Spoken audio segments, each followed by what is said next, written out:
When people talk of confidence, they think that it should be based around skills and your experience.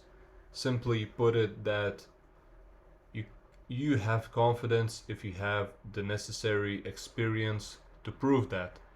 But is that really the case? Because when you think about it, the inventors that invented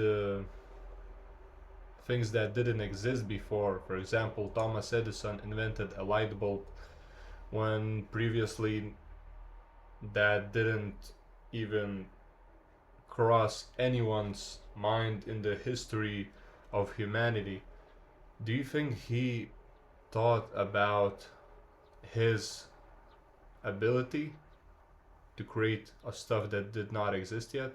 Or did he just know that internally that he could do it? And it's not related only to those people that invent stuff. Also, it happens daily.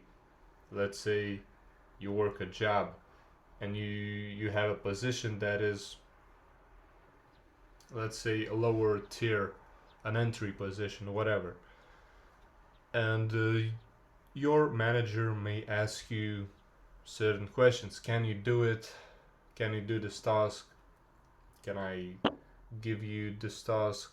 Will you be able to perform? And what should you do in that situation? You should be able to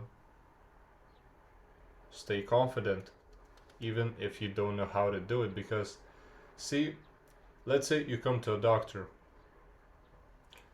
and let's say there's two doctors. You go to one doctor and you ask him, look, if I take the surgery, what is the probability for me to stay alive? Simple question. And that first doc is the best at his field. He's been doing it for 20 years and he's had many surgeries, very successful ones. He's studying every day, learning new concepts, whatever. And he tells you, well, this is a very tough surgery. I can't promise you that much. I'd say around 60% you stay alive. Then you go to another doc, and he's also a very good one, with slightly less experience. Let's say he has 10 years of experience, but he's also a good doc, just not maybe as good as the other one, but he's very confident. And you come to that doc and you say, look, what is the chance that I survive the surgery? Again, the same question. And he tells you, well, my friend, I've done the surgery around 50 times, and every single one of them survived. So I can assure you, you will survive and you will walk like never before. And he tells you that with so much confidence, it almost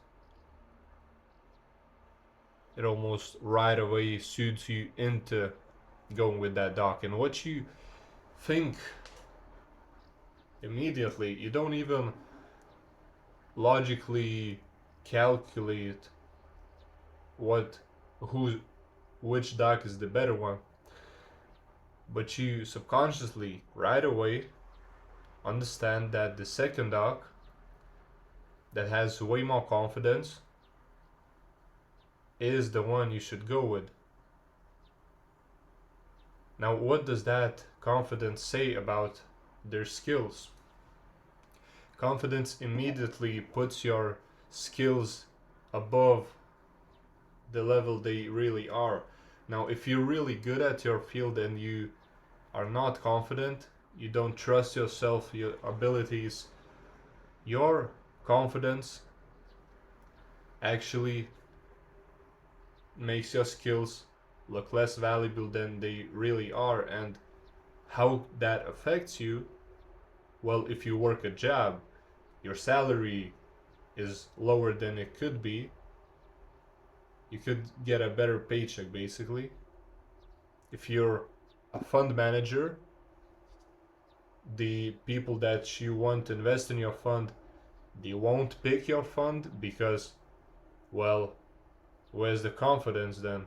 If you say you will make profits, where's the confidence? And if your confidence is above the level of your skill set, you can, if you work a job, your salary can be higher than the things that you do, and people trust you more than they really should. And think about it, which side you really want. Do you want to be the person that is less confident in their abilities but good in their experience, or the one that's, well, let's put it that way, the best position to be in is to have the skills to be the best in the room and to also be the most confident person. Now that is a combination, that is a deadly combination. If you have these two things, you can be really great at any field if you have the confidence to prove that to someone else. Because let's be honest, skills themselves, they don't really speak as much for themselves if they're just alone without a deciding factor that is your ability to showcase them. And again, as I said, that applies to every aspect of your life, the job that you have, the things that you do, the relationships that you have. Now, how to make that confidence that comes, that doesn't come from the skills that you have? Well, it's purely psychological.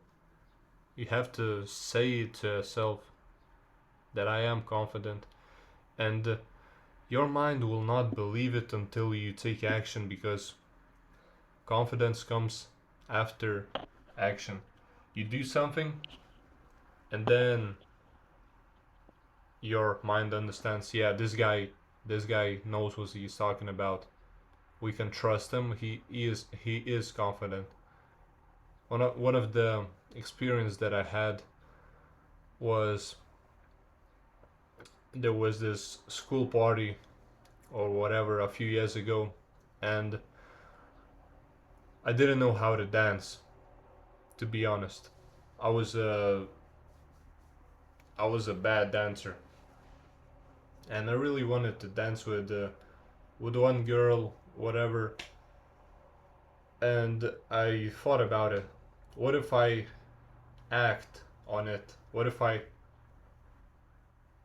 I just act that I know how to dance? If I just be confident enough, wouldn't be wouldn't it be sufficient for me to perform in that situation? And trust me, I didn't have the skills at all to dance. But that night was spectacular because I truly believed that I could, and that was enough. That was enough for me to dance not only with that one girl that I wanted to, but with every single one of them that was in the room. There were like 20 other girls as well, and I managed to dance, I think, with every one of them. And I even asked one girl afterwards, "Do you think I'm a dancer?" And she said to me, "Well, yeah, I think you are. You dance pretty well." And that moment it clicked to me. I realized that confidence sometimes is enough to cover your lack of skill in any field. But of course you can't hide it for forever. It's better if you have the skills, have the experience, and have the confidence to portray them to other people, so you can be the best person, the best version of yourself that you can be.